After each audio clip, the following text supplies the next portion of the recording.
এই ভিডিওটা আমার সেই 25শে মার্চে করা আর আপলোড দিচ্ছি আজকে মে মাসের 15 তারিখ। মাঝখানে অনেকগুলো দিন কেটে গেছে। তো সকালবেলা আল্লাহর নাম নিয়ে আমি আর আমার ছেলে রওনা দিয়েছি। মনের মধ্যে অনেক কষ্ট ছিল ওই দিন। হাই এভরিওয়ান, আসসালামু আলাইকুম। কেমন আছেন আপনারা সবাই? আমি এই তো আছি, আলহামদুলিল্লাহ ভালোই আছি। আমাদের বাড়ি যাওয়ার সময় এখন এত সুন্দর সুন্দর দৃশ্য চোখে ভাসে, যা না দেখলেই নয়। আসলে এখন সব জায়গাতেই এত সুন্দর সুন্দর দৃশ্যগুলা, মানে আপনি যেখানেই বের হবেন, মন খারাপ আর শরীর খারাপ যেটাই থাক না কেন, জানালা দিয়ে যদি একটু মুখটা বের করে প্রকৃতিটা দেখি, একটু হলেও মনটা ভালো হয়ে যায়। তো আমাদের বাসার ওইদিকে যেতে পদ্মা সেতু লাগে ঢাকা থেকে, আর এখন যে এত সহজ হয়েছে যেটা না বললেই নয়। ভাবা যায় লঞ্চে করে আমরা এই পদ্মা পাড়ি দিতাম 2 থেকে 2.5 ঘন্টা লাগতো। ভোগান্তির কথা তো বাদই দিলাম, যদি বাচ্চা থাকে আর যদি থাকে বর্ষাকাল। আমি আগের কথা বলতেছি, ঝড় হলে তো লঞ্চের মধ্যে এই কুল থেকে ওই কুল মনে হয় আছড়ে পাছড়ে ফেলে দিত। এগুলা স্মৃতি মনে পড়লে এখন যে কত ভালো লাগে। পদ্মার মধ্যে দিয়ে মাত্র এখন পদ্মা সেতু পাড়ি দিতে লাগে 6 থেকে 6.5 মিনিট। পদ্মা সেতুটা যার মাথা থেকে আসছে বা যে বানিয়েছে, যার উদ্যোগে হয়েছে, আল্লাহ যেন তাকে অনেক বেশি ভালো রাখেন। এটা কিন্তু শুধু আমার কথা না, যারা দক্ষিণবঙ্গের মানুষ আছে আর যারা পদ্মা পাড়ি দিয়েছে তারা সবাই বলবে আমার মতো। আমার নানি তো একবার পদ্মার মধ্যে পড়েই গিয়েছিল লঞ্চে উঠতে গিয়ে। তো যাই হোক, সে অনেক কথা আর কি। পদ্মা সেতু হওয়ার আগের অনেক কাহিনী, আমরা যে কত কষ্ট করে ঢাকা যেতাম আগে, সেগুলো আর কি। শুধু যেতাম না, মানে যেতাম আসতাম দুইটাই। তো যাই হোক, এই যে দেখুন আমি কিন্তু বাড়ি এসে পড়েছি।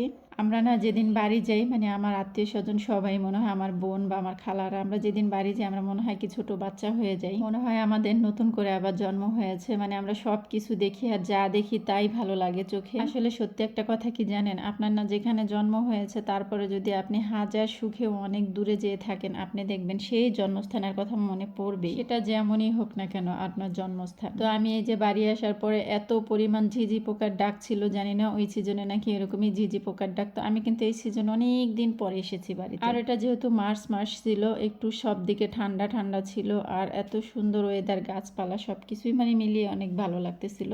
আমার থেকে আরহাম কিন্তু অনেক বেশি খুশি হয়েছিল। আমরা সবাই কিন্তু একসাথে খাইছি, মানে আমি, আমার নানু, আমার মা, আমার ভাই, আমার ছেলে। আমি বাড়িতেই ছিলাম এতক্ষণ। এদিকে আমার মা আর আমার নানু হচ্ছে আমাদের ক্ষেতের এদিকে চলে আসছে দেখতে, মানে আরহামকে একটু দেখাবে সবকিছু ঘুরিয়ে গাড়িয়ে। আর আমি হচ্ছে এদিকে কালো জিরা দেখতেছিলাম। এই কালো জিরা ক্ষেত হচ্ছে আমার মামার। তো 1 মন কালো জিরার দাম নাকি 18,000 টাকা। আমার তো পুরাই মাথায় হাত, কি বলে এখানে 5 মন কালো জিরা হলে তো তাইলে মামার অনেক মানে বাম্পার লাভ হয়ে যাবে। মাশাল্লাহ মাশাল্লাহ। তো হোক, মানুষ এত কষ্ট করে ফসল করে, সেটা যদি ভালো দাম পায় সেটাই তো ভালো, তাই না? আর এই যে আমার মাতুব্বার পাকনা পাকনা কথা বলতেছিল, বলতেছে আমি একটু হেল্প করতেছি, এরা এত কষ্ট করে তাই আমি একটু হেল্প করে দিচ্ছি।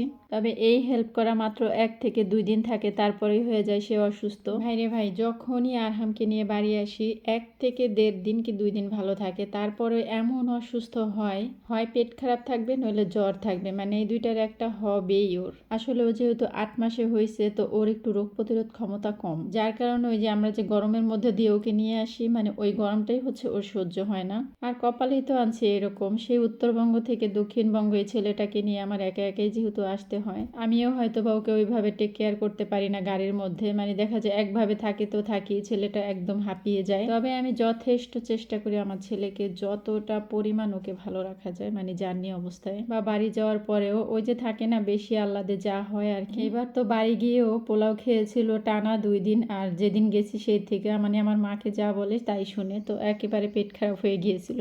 তো এটা আমার মামাতো ভাই, ওর কাছে জুস চাইছিল। তো আমার মামাতো ভাই বলতেছে তুমি জুস বাদে যেটা খাবা সেটাই খাওয়াবো। মামা কিন্তু জুস খাও না, জুস খুব খারাপ জিনিস, এটাতে বেশি পরিমাণে কেমিক্যাল দেওয়া থাকে। মানে আমার মামাতো বোনের ছেলের কিডনি নষ্ট হয়ে গিয়েছিল, তো ওকে ডক্টর হচ্ছে বলছে যে জুস 1 নাম্বার ওকে দিবেনই না, সেটাই হচ্ছে আরহামকে বলতেছে। আর এই যে এখানে আমার মামি হচ্ছে চাপটি বানাইছে, এটা আমার মামি প্রতিদিন সন্ধ্যায় খায়, মানে একদিন চাপটি একদিন রুটি। মামির আবার ডায়াবেটিক্স আছে, তো এর জন্য মামি আমাকে ডাকছে। আমার মামি সবসময় এরকম, আমি যখনই বাড়ি যাব যেটুকু করবে বা যা রান্না করবে সেটুকুই আমাকে দিয়ে খাবে, এটা আমার সব সময় মামির সাথে। আর এখানে দেখতে পাচ্ছেন মামি ঠ্যাং রান্না করেছে, আমাকে 1 বাটি দিছে, মানে এটা হচ্ছে আমার মামাতো বোন ঢাকা থেকে পাঠাইছিল মামির জন্য।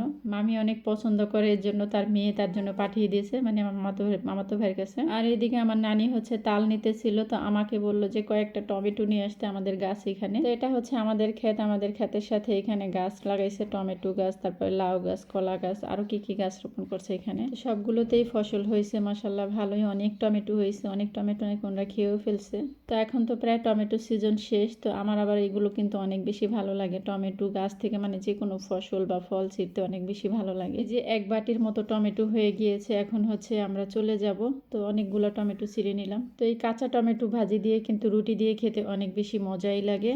তারপর এটা ছিল তার পরদিন সকালে, এখানে হচ্ছে লাল শাক ভাজি করেছিল সকালের নাস্তার জন্য, আর এখানে আলু দিয়ে করলা ভাজি, আর এখানে ছিল ধইনা পাতা ভর্তা, সাথে ছিল বোম্বাই মরিচ। আর এই মরিচটা এত বেশি মজার ছিল। আর এখানে আরহামের জন্য মাছ ভাজা ছিল, ও মাছ ভাজা খেতে যেহেতু পছন্দ করে। সাথে এক পিস চিকেনও ভেজে দিছিল আমার মা ওর জন্য। তো এই যে আমরা সকালের নাস্তা করতেছিলাম। ও হ্যাঁ, এখানে কিন্তু 3-4 দিনের ভিডিও ছিল। তো যাই হোক, এই যে আমরা সকালের খাবার খেয়ে নিচ্ছি। সবাই ভালো থাকবেন, আল্লাহ হাফিজ, আসসালামু আলাইকুম।